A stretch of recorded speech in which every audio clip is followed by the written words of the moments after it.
ఈ ఉషా కిరణాలు తిమిర సంహరణాలు. ఈరోజు ముఖ్యాంశాలు.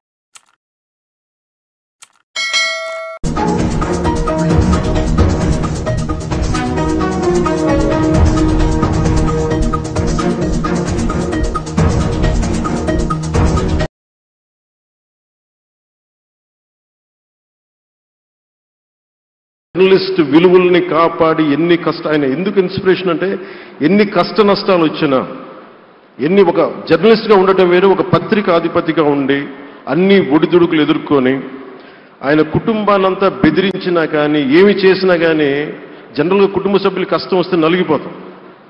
కానీ అది కూడా దాటుకొని నేను నా జర్నలిస్ట్ వాల్యూస్ నేను కాంప్రమైజ్ అవను, ఏదైతే జరగనని చెప్పి ఆయన కూర్చోబెట్టి at the cost of his family members also he went ahead and uphold the journalistic values.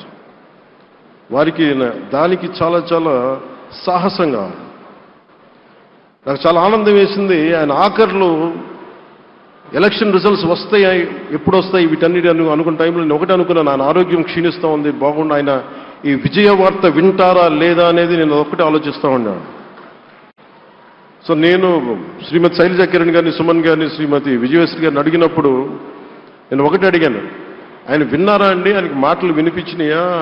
అందరు చెప్తారు ఆయనకి వినిపించట్లేదంటే, లేదు, చాలా ఒక 24 గంటలు ఆ విజయాన్ని దశాబ్దం పాటు నలిగారు, దశాబ్దన్నర పాటు నలిగి ఆయన్ని నలిగిన తర్వాత ఆయన అలాంటి వ్యక్తి విజయ వార్త వినకపోతే అక్షోభిస్తుందేమో ఆత్మని అనిపించేది. కానీ విజయ వార్త వినే ఆయన పరమదించారు.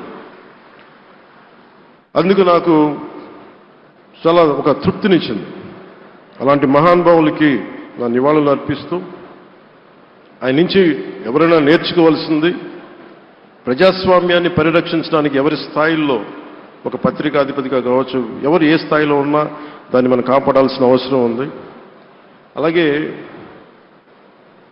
ఆయన జర్నలిస్టిక్ వారసత్వ ప్రవాహం అంటే ఉదాహరణకి ఈనాడు, ఈటీవీ తాలూకు ప్రజెంటేషన్ ఆఫ్ న్యూస్ చాలా న్యూట్రల్గా, అన్బయాస్డ్గా ఉండదు. ఏదైనా విషయం చెప్పేటప్పుడు నా గురించి ఎంత రాస్తారో, నన్ను తిట్టాలనుకున్నప్పుడు అంతే తిడతారు. అంటే నువ్వు చేసే పనిని బట్టే గుర్తిస్తారు తప్ప నాకు తెలుసు కదా అని చెప్పి మళ్ళీ దానికి ఫేవరెటిజం ఉండదు. అది తెలుగుదేశం పార్టీ కావచ్చు, ఇంకొక పార్టీ కావచ్చు, కాంగ్రెస్ కూడా కావచ్చు. కాంగ్రెస్ చేస్తే కాంగ్రెస్ని ఆయన్ని పైకెత్తిన సందర్భాలు ఉన్నాయి.